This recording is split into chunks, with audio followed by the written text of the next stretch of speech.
Showjumping, probably the most popular equestrian sport, in which some 80 countries now compete.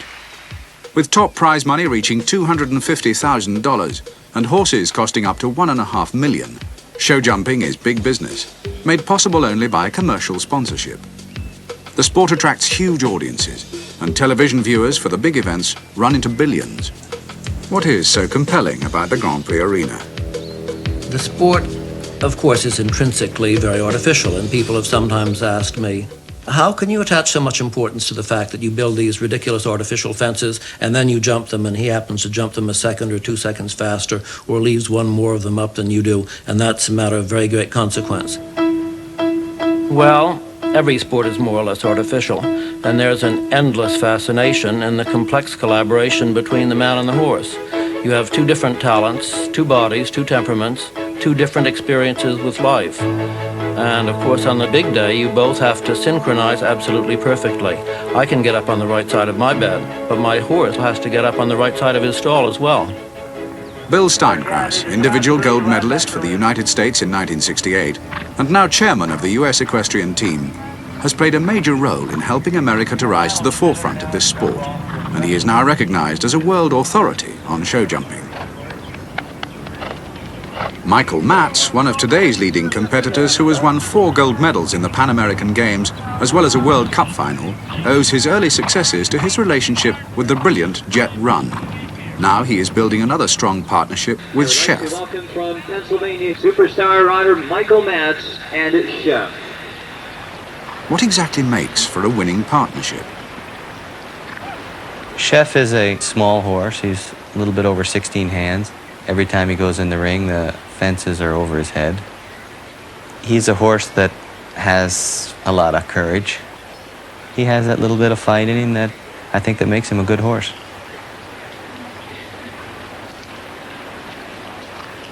Michael Matz is a real perfectionist and a great stylist, and very few riders have ever made difficult things look so easy.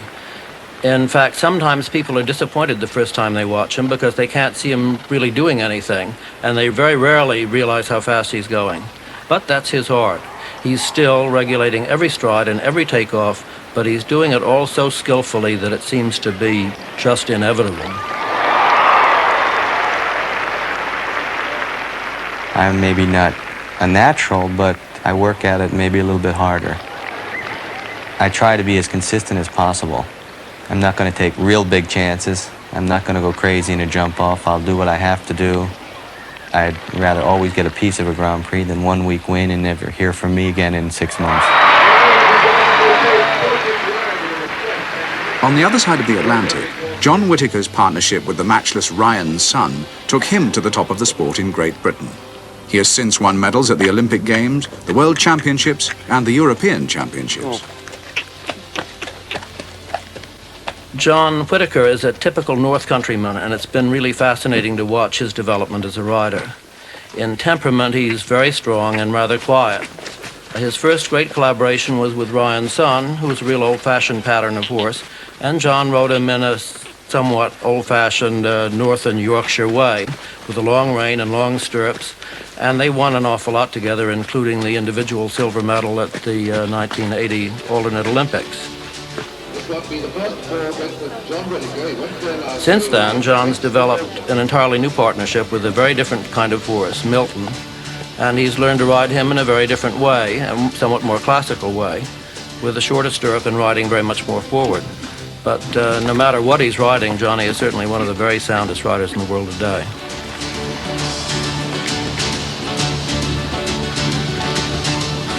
Over in Germany, always a leading nation in this sport, few riders have had more success than Paul Schockermoeller, 3 times European champion and 5 times German national champion. He's especially well known for his partnership with the brilliant but unconventional Deister.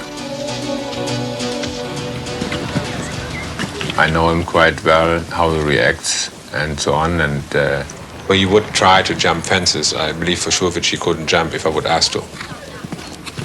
I believe he probably knows a little bit when it's important, when not, because he realized how I'm reacting, if I take the job serious or not. By far the most individualistic of the world-class riders today is Paul Schockermoeller. Paul's favorite horse, Deister, is also sort of quirky. Sometimes Deister is twisting one way and Paul seems to be twisting the other to counterbalance him, and the result is unconventional, to say the very least. But they suit each other perfectly, and they've compiled a remarkable record in the major competitions.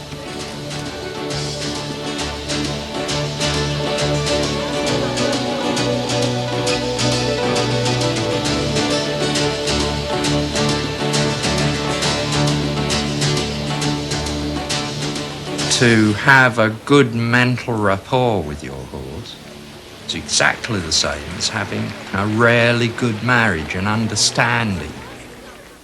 You know when to throw your hat through the door or not. You know when you can make a noise or not. You know when you can talk seriously or not. Horses have lots of ways of answering back, but it isn't vocal. What then is involved in the long and arduous business of training the show jumper to be obedient and careful? You have to remain a friend, and yet you have to have respect. You can't do nasty things of abuse, but you can put horses in the way of making little mistakes so that they're careful for themselves. Back in Pennsylvania, Michael Matz's training puts these ideas into practice. You can't make somebody something that they aren't. You're not going to make me a Carl Lewis, because I can't run very fast. Even if you hit me with a hot prod in the rear end, I'm not going to run. And there's all sorts of things you can do to a horse to stop them from hitting a fence, but I've never known one method that's lasted very long. Usually it's telling you that the horse isn't very good. I do a lot of little jumps, but really make them learn how to turn and listen to you. Even 1-foot fence or a 2-foot fence, they can learn to turn over that, and you don't have to school them to death. Everybody tries to make it hard, and I try to do everything as simple as possible. You have a bad class, it's not the end of the world. Don't go change your whole stable, your whole training. You go to the next class and keep going the same way. Although horses perhaps don't reason very well, they have marvelous memories. And the shared experience, having been through big Grand Prix, having both been flat out with their nerves stretched to the maximum, that's something that builds up a remarkable confidence and a remarkable intimacy.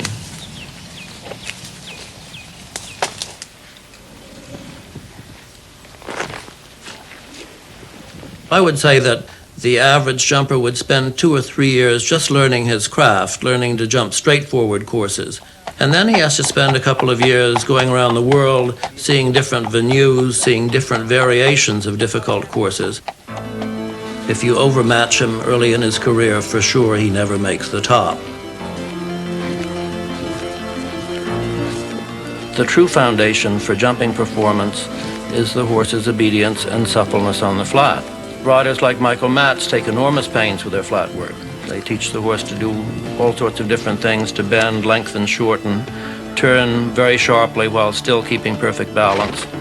And Michael spends much more time on the flat work than he does in actually jumping fences.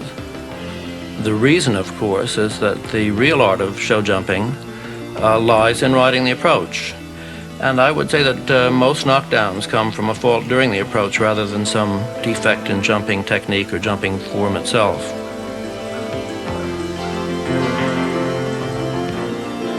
It's the horse who honestly is the athlete. And the rider really has to be the trainer, father confessor, parent, but the horse has to finally do the work. And thus, the rider's physical strength is not a very important factor.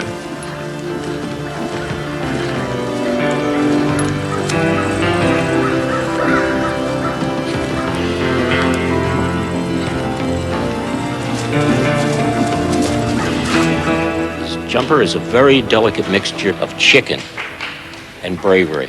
He has to be scared enough not to want to hit the jumps, but still brave enough and get down and try and jump them. If you put too much of the chicken in the mixture, he won't go. If you put too much bravery in the mixture, he knocks everything down, doesn't care. So that's where training is, just to keep that very delicate balance. And if you have done it right, the horse eye will synchronize with the rider's eye and see what the distance is and know to shorten or know to lengthen. Paul Schockemoeller is of the same opinion. There are so many different things a horse has to have as a show jumper. They have to have scope, they have to be brave, but they have to be careful as well. Brave and careful. That's very difficult thing together.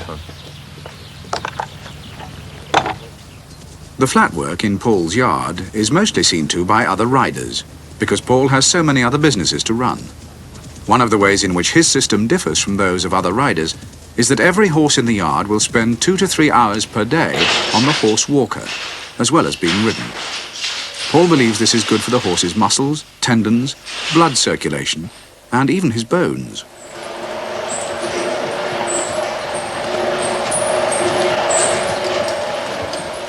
No training system could be more different from Paul's than that of John Whittaker and his equally successful brother Michael up in Yorkshire in England. Get fun, John. Their seemingly casual approach is designed to make the best use of what they have available and proves equally effective for them. I think the facilities only make life a little bit easier. You can still do the same thing in your back garden, really. If it's raining, it's not quite so pleasant. Or if it's muddy, it's not quite so pleasant. If you're doing something you enjoy, you know, what more do you want? It's one thing getting to the top, but staying there is another thing. That's what I'm working on, staying there. In the days when there were relatively few truly important shows, pressure on the horses was much less, and show jumpers really could last a long time. Today we have major competitions the whole year round, and a primary concern for every rider is wondering how long his present string of horses is going to last and where the next ones are going to come from. Show jumpers used to spend the time between shows practicing or resting, and today instead they spend it looking for new horses and training young ones.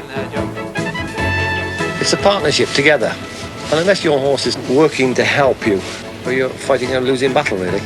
And very often you can make a mistake, and if he's a nice horse, going up there, you know, and he'll try that a little bit harder and clear the pole, and you win the class, everybody thinks, my God, he's a super rider, when in fact the horse has saved you from making a silly mistake.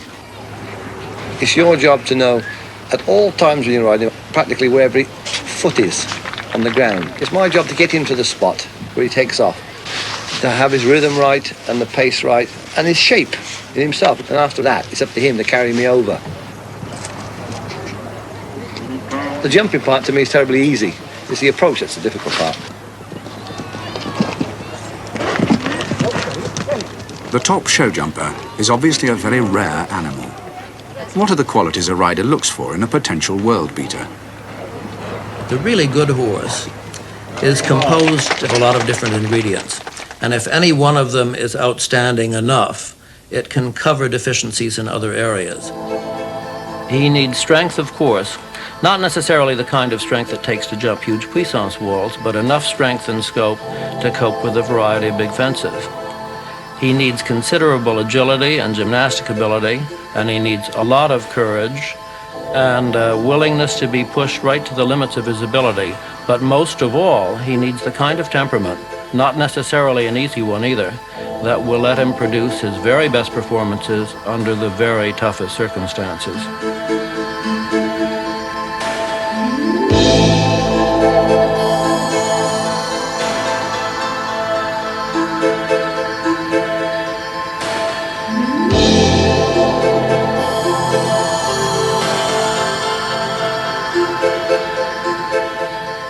How does the rider set about finding a new horse? Many people are intimidated by the prospect of the horse dealer, but yards like those of Charles Edwards in Shropshire still turn out quantities of young horses with good potential every year.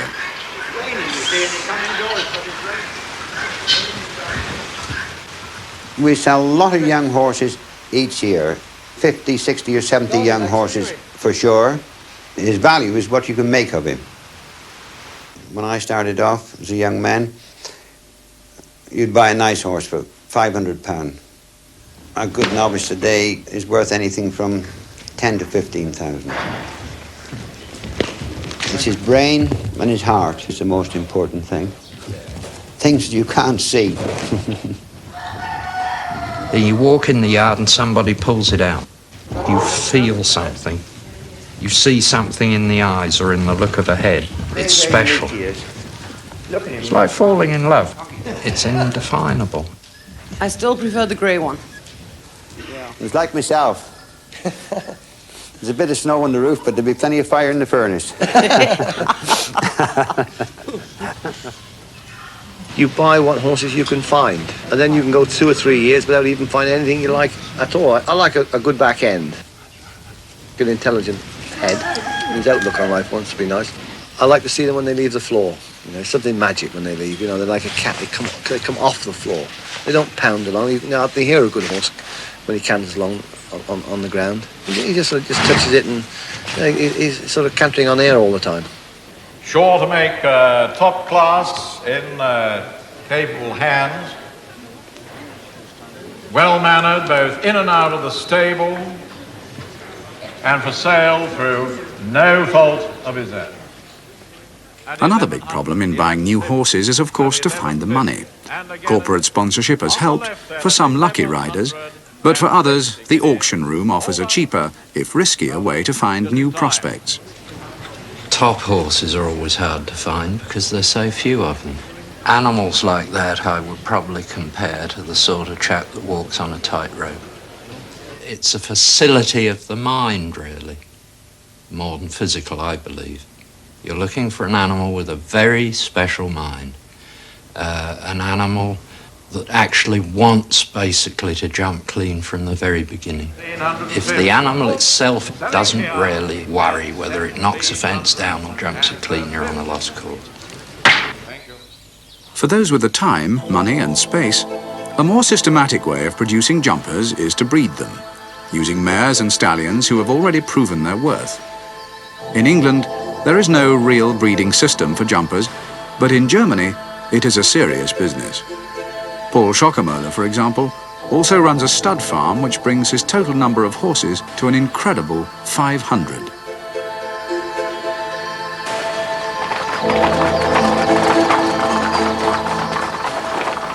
Paul, unlike some horsemen, believes that horses show their jumping potential very young, and he jumps them free in the arena when they are only yearlings to see whether they are worth the years of training.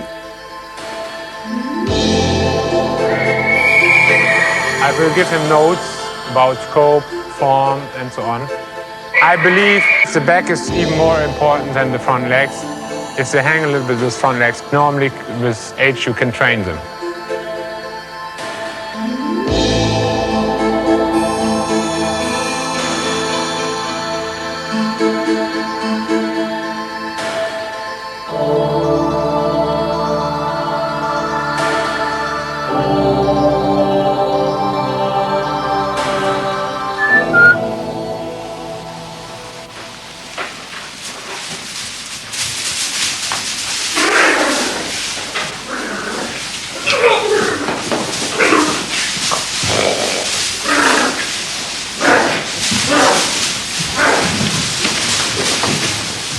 Paul's mass production operation to breed and develop jumpers is unique both in its size and its success. He reckons to sell some 200 or 300 horses every year, of which around 25 will be Grand Prix jumpers. Over in America, there is much interest in recent high-tech developments in the breeding of horses.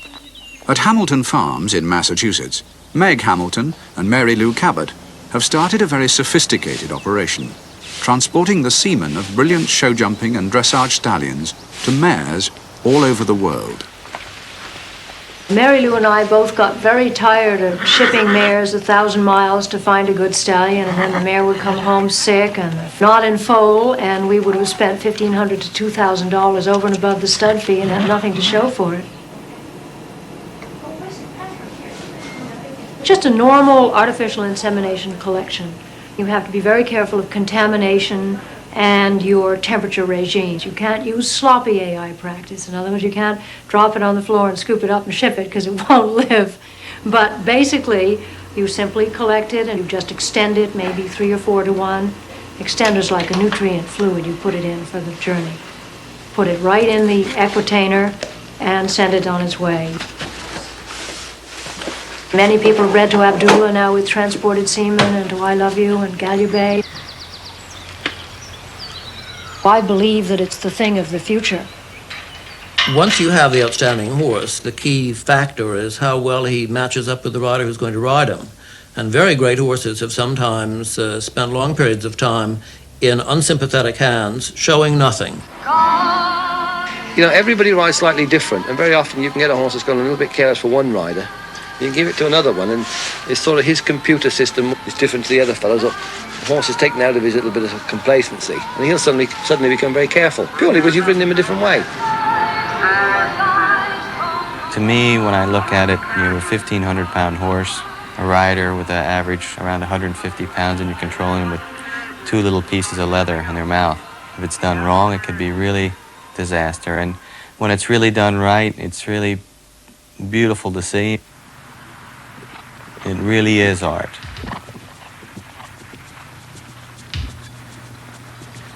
From among the very best horse and rider partnerships, what exactly is it that distinguishes the winner? Everybody can learn to ride. The gifted rider can do things that you can't teach. He perhaps has the sixth sense as to how much he can get out of the horse, and when asking for just that little bit more would be asking for too much. You have to have a facility that tells you, if I forgive that mare that little habit, it'll give me a better performance. On another animal, that would denote total failure. The gifted rider has also the ability perhaps to do things that are wrong and get away with them because the horse accepts it from him where he wouldn't from somewhere else. Mind you, I think that talent alone isn't enough. It has to be talent supported by an awful lot of hard work. Even then, things can easily go wrong, and the sport is sometimes dangerous. You've got to be brave. You've got to want to win. Which means you don't have to think about anything else but winning. You need to have a very sharp mind, great attention to detail. You spot that a turn's possible, or that other people have galloped too fast and can't turn back quickly enough. If you really want to win, you don't miss a trick.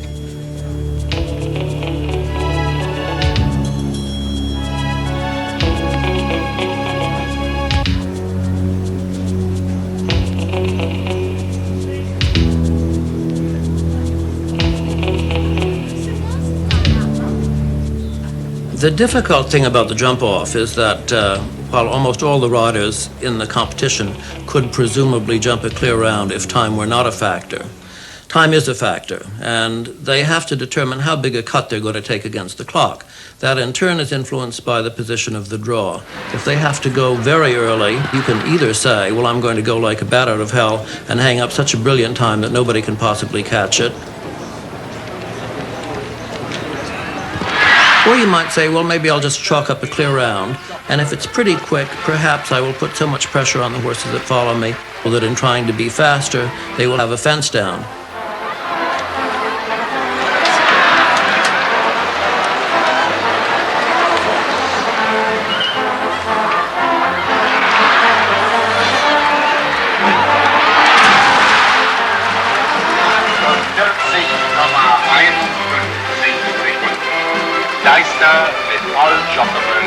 Deutschland.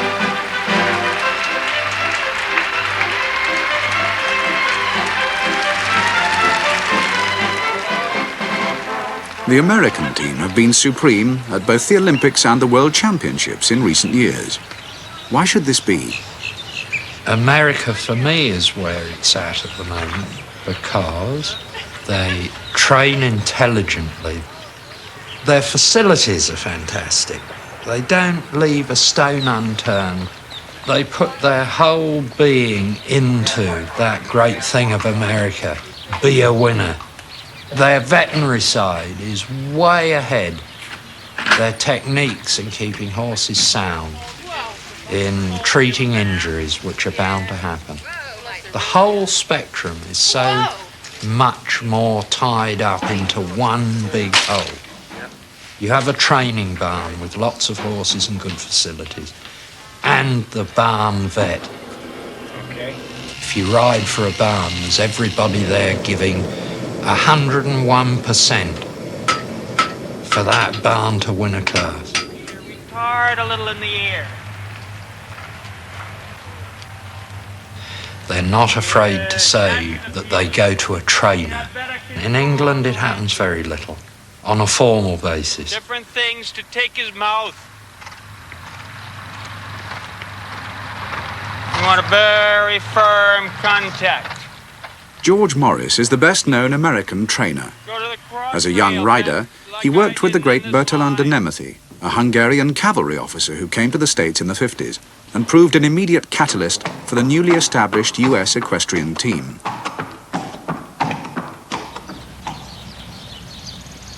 Since retiring as team coach, Bert de Nemothi has concentrated on course building, a field in which he also excels. Indeed, he built the course at the Olympic Games in Los Angeles. Bert de Nemothi in LA tried something quite different. More technical, lighter poles, not such enormous spreads, using colour a lot to try and draw horses' eyes away from the top of the fence, putting more onus on the rider and correctness of training.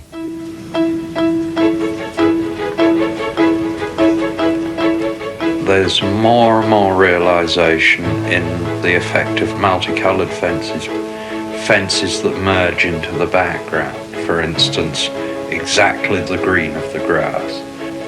The better the horse is trained, the better the chance of jumping such fences.